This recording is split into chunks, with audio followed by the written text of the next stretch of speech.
Welcome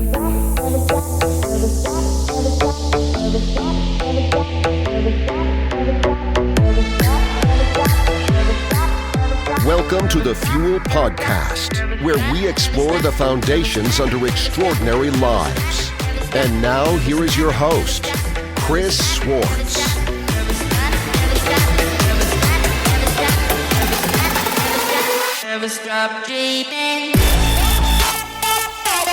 The Fuel Podcast is sponsored by the Christopher Swartz team at First Choice Mortgage Advisors. NMLS ID 106583. If you're looking to purchase or refinance your mortgage, make the Christopher Swartz team at First Choice Mortgage your first choice. Hey, what's up, everybody? It's Chris Swartz, your host of Fuel, and today we're here with my boy Ryan Stackhouse. What's up, Ryan? What's up, brother? So Ryan comes to us. I met Ryan a couple of years ago in the mortgage business. We were part of a pretty high-level coaching and mastermind group, and Ryan spent 17 years in the mortgage business. Ryan has now transitioned to more of a real estate investor with a heavy focus. He has some residential stuff, but more of a heavy focus on the commercial real estate side of things. So we're going to talk to Ryan today a little bit about that. And one of the main reasons I wanted to get Ryan on is for those of you that are fortunate enough to see the audio here. If not, you can log on to our site and thefuelstory.com and check it out. But Ryan is, he's kind of living the dream here. And if you were to take a look right now, Ryan's just kind of hanging out, sitting outside his in-laws' house. And so he's traveling the country with his family. And every time I talk to Ryan, I don't know how many times I've probably said this to you, Ryan, but I'm always like, dude, you're living the dream, right? It doesn't get lost on me too. Trust me, I appreciate it every day, and I feel grateful every day. So, it's just like you, I have a very clear why, and this has been a clear why of mine for a long time, to be location independent and be able to work from anywhere. So it's been a dream. Yeah. So, I mean, and it's awesome to follow along. So, what we want to do and what Fuel is all about is it's all about, as we know, Fuel is an acronym for Foundations Under Extraordinary Lives. And it's all about just talking and meeting with individuals and hearing their stories and, how do you operate, what kind of drives you, what is the foundation for being able to, really do whatever it is in your life that fuels you, that really gives you that passion. So that's kind of what we're going to unpack today, and hopefully inspire a few people out there that are listening to I don't know, maybe pick up their family, throw them in an RV and hit the road. I love it. Yeah, so I'm just gonna kind of dive right in. And like I said in the beginning, you've kind of transitioned from 17 years in the mortgage industry, which is where I still, reside full time in that industry. And man, it's a grind. Right? I mean, would you agree? Yeah, absolutely. I did. You and I met through coaching platforms where we were seeking a more balanced approach to life and seeking a little bit more time freedom from our grind, right? I think in the mortgage business, it's very easy to get, especially when we care a lot, and I know that you care, we're built from the same cloth. When we care about our clients, we care about our referral partners, we want to jump in and fix things. We want to make sure that things are running smooth. We want to grow our business, and we know that we're the ones that built that, so it's hard for us to step out of our own way sometimes. So the mortgage business, no matter how much I delegated, no matter how big of a team I built, I was still involved day to day a lot, just because there were lots of problems I had to solve. And I found myself on vacations on my phone all the time. I found myself completely consumed with the thoughts of what was going on with my closings, and I got to a point where, about 3 or 4 years ago, I found a path through commercial real estate where I was seeing other people get free from the 9 to 5, get free from their, their grind by directing it towards commercial real estate. it's just, it's residential real estate on steroids. Your monthly cash flow is just multiplied times 10 or 20, for your residual income that you have coming in. So I was seeing these guys put together deals and finding private investors, and sorry about, there's a plane flying over. It's all good. Finding private investors and thinking bigger, that's something in our coaching groups, we were taught to think bigger in the mortgage business. I started thinking bigger in the real estate investing world and started seeking a path where I could, leverage the properties that I already owned and use that equity to trigger it into, or, lever it into something bigger, and then continue to grow that. So that was the catalyst. And being very clear on my why, my coaches were very intentional about having me get super clear on my why. So my direction was very clear about where I wanted to be headed. Being location independent and being able to be anywhere in the country or anywhere in the world and do what I do to make a living was very important. And, kind of speaking to that, the why kind of doves into fuel, the foundation, how we're, built, what we're looking to achieve, all that stuff kind of to meshes together. So is that your why? Is that part of it, the location independence? I mean, would you want to share with our listeners what your why is and how clear you are with it? Absolutely. So, you and I have a lot in common. We came from very humble backgrounds. My parents were 17 and 20 when they had me. And, I at an age that I'm at, almost 40, with a 2 and 4 year old, I can't imagine raising kids as a kid, but my parents did it. And we came from a very small town in Indiana where, my family is farmers and very blue collar background. And, I learned my work ethic from that. And at that point in time, I lost my grandfather when I was 10 years old, and he had retired just a few years earlier. And I had seen him work a factory job and be a farmer his entire life. And he really dedicated his life to working for his family. And it was so admirable to me, but I saw him not be able to enjoy his retirement. And I just decided early on that when I have kids, I want to figure out a way to have more time and more ability to be with them and raise them, as their dad, and not just be at work all the time. So I made that a mission, and I knew that was something that was really, really clear and important to me.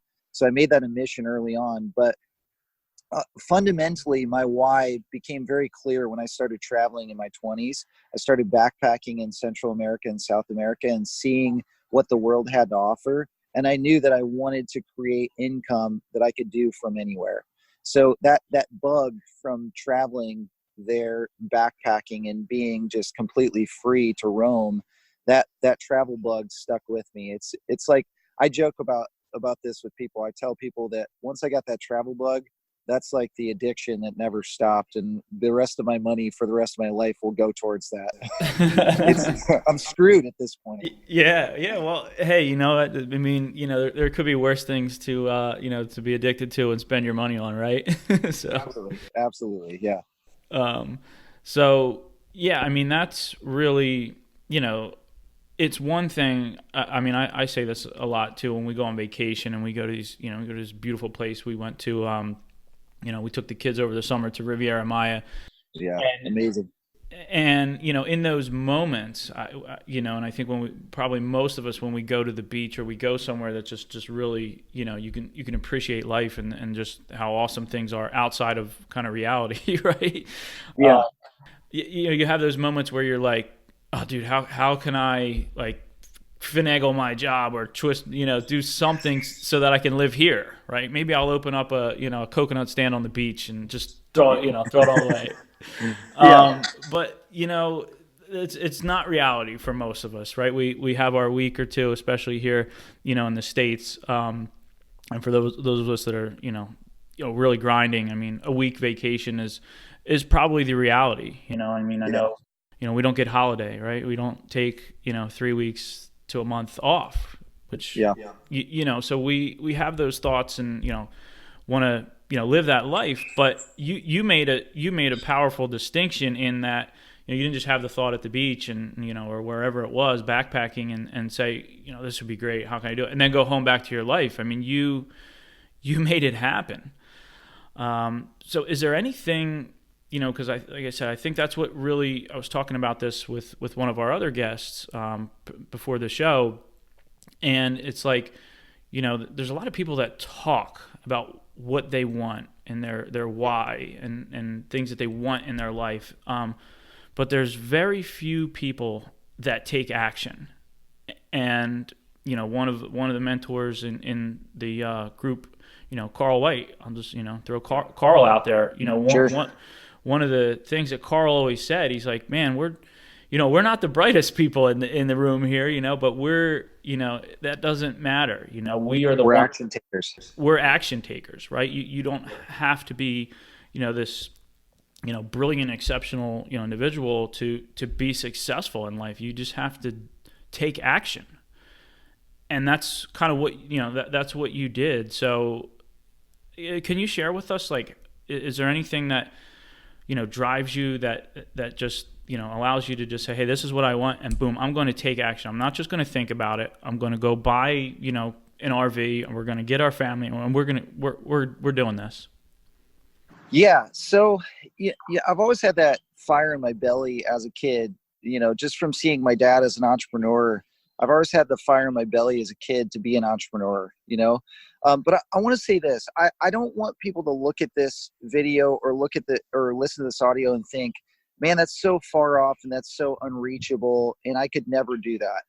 Start with something small. The way I started was I did a 3-week trip to Central America, and I just slotted the time off. I was a mortgage guy at the time, and I just slotted the time off in my schedule.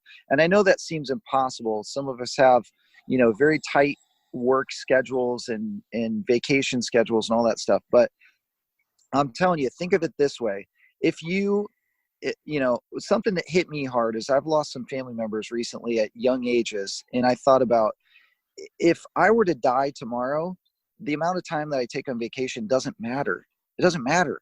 If I have to come back and explain myself, it doesn't matter if I were to pass away tomorrow or next week, like the only thing that I'll regret is not doing that. So start with small increments and take as much time as you possibly can to go travel and go see those things, if that's really your passion. If that's not your passion, that's perfectly fine too. Find whatever it is you're passionate about and devote your time to that, and do increments where, like start a side hustle where you can start making money doing that thing that you really love to do, and build it over time. For me, it was very clear why. It became very clear once I found the vehicle that would get me free from the 9-to-5. The vehicle for me happened to be real estate, because I knew how powerful it could be. And I knew that over time I could pay off real estate and have that little nest egg there and have the cash flow coming in from the rents and scale that. That was just a vehicle for me. So, getting clear on what are you passionate about? What would give you the freedom to do those things that you really want to do? And then start small. Don't bite it off in one big chunk and say, you know what? I'm quitting my job today and I'm done. And now it's my spouse's responsibility to support our family, and I'm just going to figure this out. I never looked at it that way, because I support my entire family. My wife's been a stay-at-home mom, the whole time I've been in the mortgage business and the whole time we've been together, short of before kids when she was working, but I've had to support our whole family. So I couldn't just be like, you know what, peace out guys, I'm done. Right. So I had to build a plan, and that's what I want to convey to people, is build a plan for your dream life. Take small incremental steps. But the most important thing is, like Carl always said, daily action leads up to a compounding effect. And, the book Compound Effect is a good example too. I think he explains it well. If you're doing something and working towards a goal every single day, your compound effect over a year is going to be much bigger than the greater sum of just taking one big step one day, Yeah. Yeah, absolutely. That's a great example. The compound effect. I think is it Darren Hardy. Is he the compound effect? Yeah. So just, those little incremental steps. So, I don't imagine, let's talk about, just kind of throw it out there. What was your last real estate purchase? So my last one was a 20 unit 20-unit apartment complex near Nashville. And then actually on Monday, we close on a medical office building down in Atlanta. And then I close on Monday also on a 52-room hotel in New York. Right. So those are the deals that we have going on. So that's, for a lot of our listeners, that's some pretty big, real estate right there. That's not going out, buying a single family home or a duplex, multi-unit residential, but you don't start out buying, a medical building, right? I mean, you can, no. but you started out off doing what? So I started out, first off, before I dive into that, I'll digress a little bit. I am no smarter than anybody else in the room. I promise you. I'm no smarter than anybody else listening to this or watching this. The thing about me is that I educated myself and I learned from mentors, and I was willing to pay for mentorship and learn the skill sets that I needed to get to this level. I wanted to compress time. So I hired mentors that did what I wanted to do to learn the skill sets that got me to where I am today. Right? Yeah, does that make sense? Yeah, absolutely. I mean, that's how we met, right? So we want to, both you and I and the people in the room with us in the mortgage industry, we wanted to compress time and we wanted to surround ourselves with the best of the best. So we were part of that mastermind, and we paid good money to be there. And sure. You and I, I'll never forget that little lunch we had. I'm not sure who else was there, but I was just so enamored by the conversation that you and I had. We were paying good money. We were at this real estate coaching event, and you said, "Yeah, I do some commercial real estate, and this is kind of what I'm doing, and I'm also involved in this other coaching." And you shared the cost of it, and I almost fell out of my chair. I was like, "Holy shit!" Yeah. You know what I mean? So you yeah, right. So you invested heavily and bet big and said, "Hey, you know what?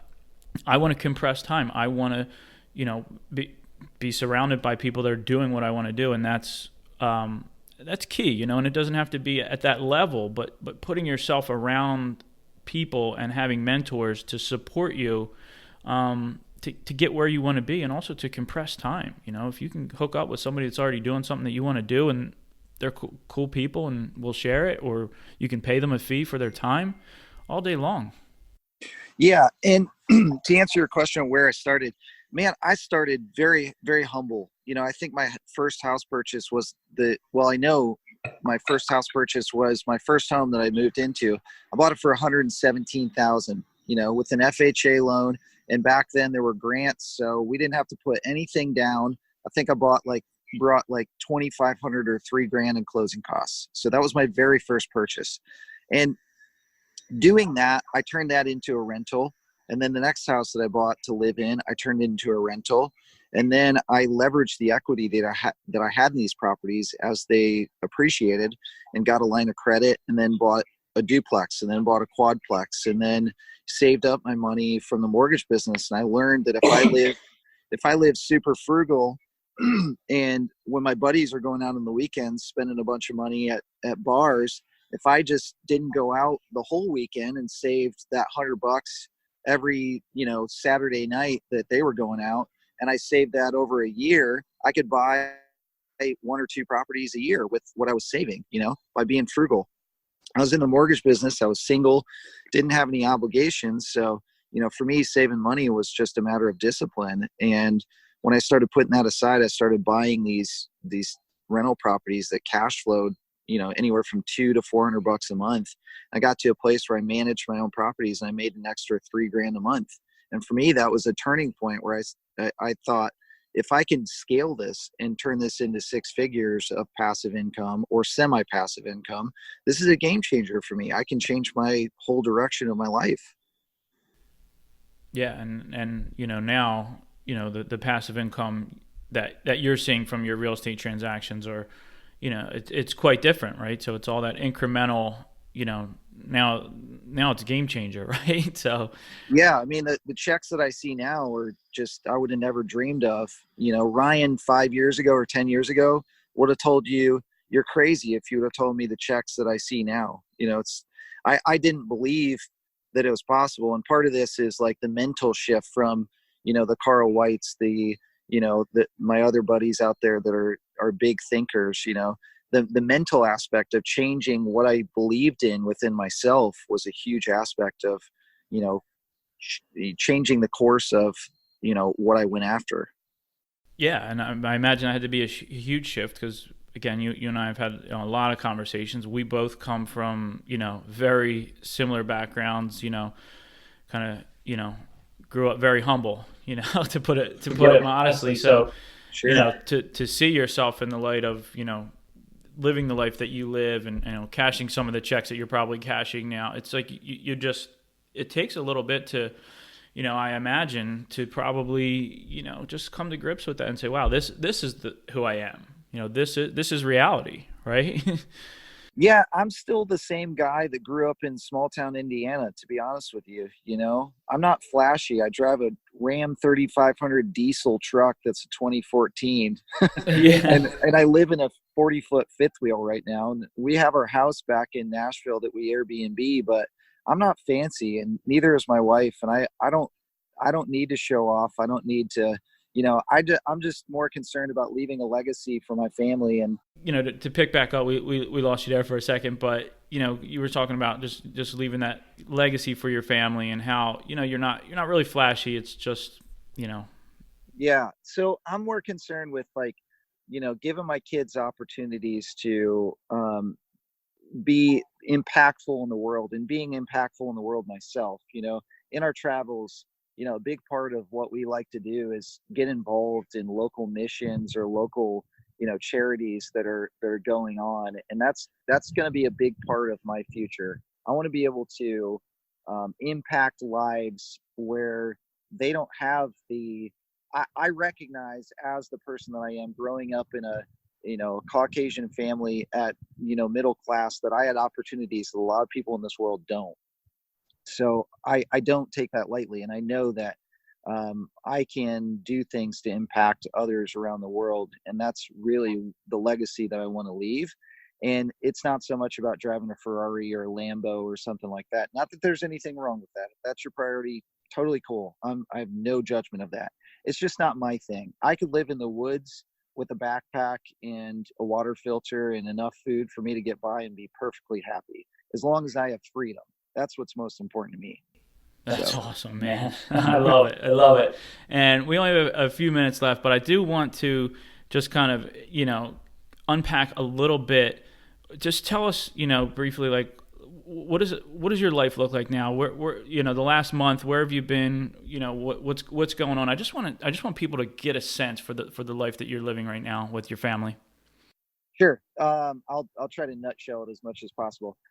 We took off in Nashville June 3rd. We went through Tennessee, Kentucky, Ohio, Indiana, Michigan, Upper Peninsula of Michigan, Minnesota, Wisconsin, North Dakota, Montana, Wyoming, Colorado most recently, and then made our way back to Ohio, where we're hanging out with my wife's family. Her grandparents aren't doing very well. And so we came back here to spend time with them and help care for them, which is the beauty of time freedom. We can be with family and really care for the people that we care about. So that's my life. Day to day, I wake up at about 6:30 to 7 a.m. I got 2 kids. My 2-year-old wakes up early, so we wake up early. I'm not, you'd think with all the freedom I'd be able to sleep in, or I'd want to sleep in. I don't. I wake up excited to greet the day, a beautiful day. I'm excited to get out and do stuff. I love taking advantage of the day. So I get up, I get some tea, get my kids up, hang out with them. I start calls usually. I schedule calls during the week, and I'll start calls at about 8:30 a.m. and I'll stop at about 11 to noon. And then the afternoon, I usually leave wide open for the family to be able to go explore, hang out with them, take the kids to the park, go eat with them. And I'll catch up in the evening with emails and phone calls and stuff like that. So that's what a day looks like. I typically try not to work more than 20, maybe 25 hours in a week, but usually it differs from week to week. It can be 25 one week and then 10 or 15 the next week. So that's That's usually my goal. And I need that. I've found that me sitting on a beach for infinity doesn't work for me. I love beaches. They're great. I get bored. Yeah. I get real bored, and I need the challenge. I need the puzzle of real estate deals. I need the social interaction of this kind of stuff, of working with investors, working with other high level people where I can be inspired and learn from them and grow from them. I need that mental and social interaction. Nice. Yeah, and you're able to do and put these commercial real estate deals together from different states without seeing properties, right? Yeah, it's really cool, actually. We've developed a system where, we identify a property. We'll have an inspector go out, do very thorough video, pictures, all that stuff. We can determine if that's a property we want to buy from the inspector, from the documentation, all of those things. And then if it does fit all the criteria and check all the boxes, I may schedule a flight or a trip there, but sometimes I don't, and we close on it anyway. But the vast majority of properties that we buy, one of us in our group I have two partners that I do big deals with. One of us in our group has typically flown there or gone there to look at it in person.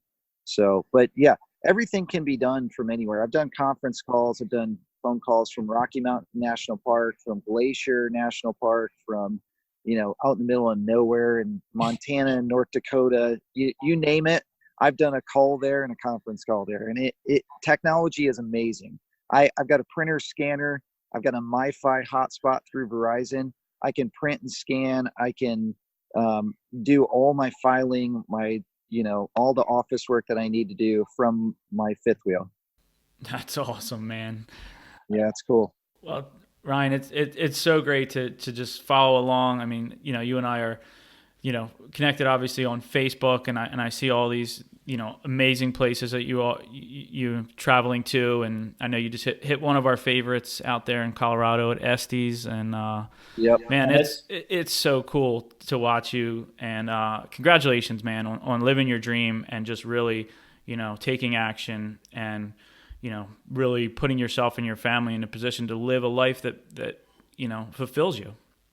So thanks, brother. I really appreciate that. And I just want everybody to know, and I want you to know, I wake up every day with the amount of gratitude that, it's pouring out of me, because I feel like, A, I feel like I don't deserve this life. And B, I feel like, I have to use this, in a very efficient way and be the best steward of it that I possibly can. So, I got a big heart for helping other people. So I just want to throw it out there. If anybody has questions about any of this or wants help, I'm more than happy to help. I just have to schedule it, because I've got my family, and, my work schedule is 15, 20 hours now. Yeah. No, but I have a heart for giving back. So if I can help anyone, to achieve what they're after, I'm more than happy to do that. I'll do that. That's awesome, and speaks volumes to who you are and why I wanted to get you on the show here. So we'll definitely get some contact information out from you. But real quick right now, what I'm going to do is I'm going to hit you with our rapid fire. Okay, I'm ready. All right, so our rapid fire goes like this. You're stuck on an island, and there's no way, you're there for life. You're stuck on this island, and we're going to ask you a couple of questions. And the first one is, outside of your friends and family and immediate loved ones, who are you bringing with you? One person that you can take with you for whatever. Outside of my friends and family. Probably. Man, that's a really tough question. I would say musically, I would bring along Trey Anastasio from Fish. Okay, so we're jamming out. We're jamming on the island. Yeah, I could jam on the island and play mandolin, and he could play guitar, and we could do some jam band stuff.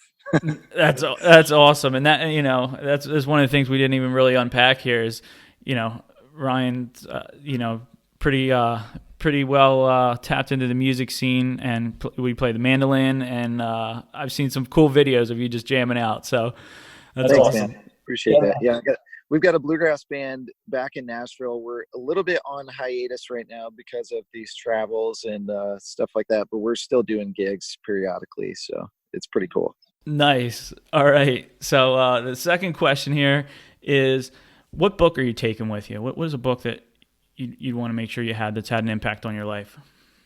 I would say the one that I revisit the most, Think and Grow Rich, is probably the one that I go back to the most and reread like a Bible, so to speak. Mm-hmm. I go back to it and I'm just reminded of the power of believing that you can be abundant. It reminds me to think abundantly and to stop the scarcity mindset and to take action and just surround myself with people that are also action takers. So I think that's the one. Great book. Yeah, absolutely. So, all right, and the last one's just kind of a fun one. Take whatever food. What's your guilty pleasure, snack food, favorite food? What are you taking with you if you got one choice? Well, if I'm on an island and I have access to a lot of seafood, sushi.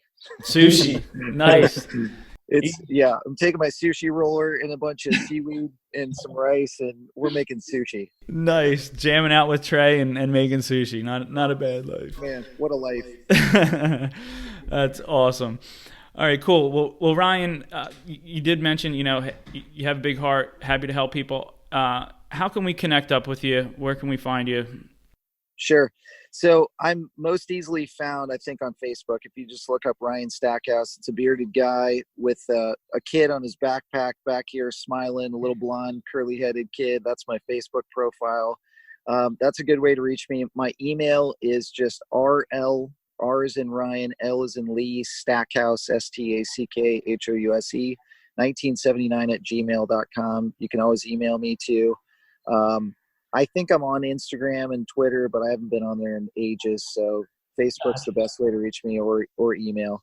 So, shoot, you can pass out my cell phone too. I don't mind that. I don't know if you normally do that or not, but yeah, I'll spare you. I don't want to get you in any trouble. Well, cool, man. Well, I appreciate your time today. Awesome catching up with you, and thanks again for making the time and cutting into your 20 hours here. So hopefully I'm honored to do it, and I appreciate you reaching out and asking me to do it. I'm more than happy to contribute. So thanks for having me.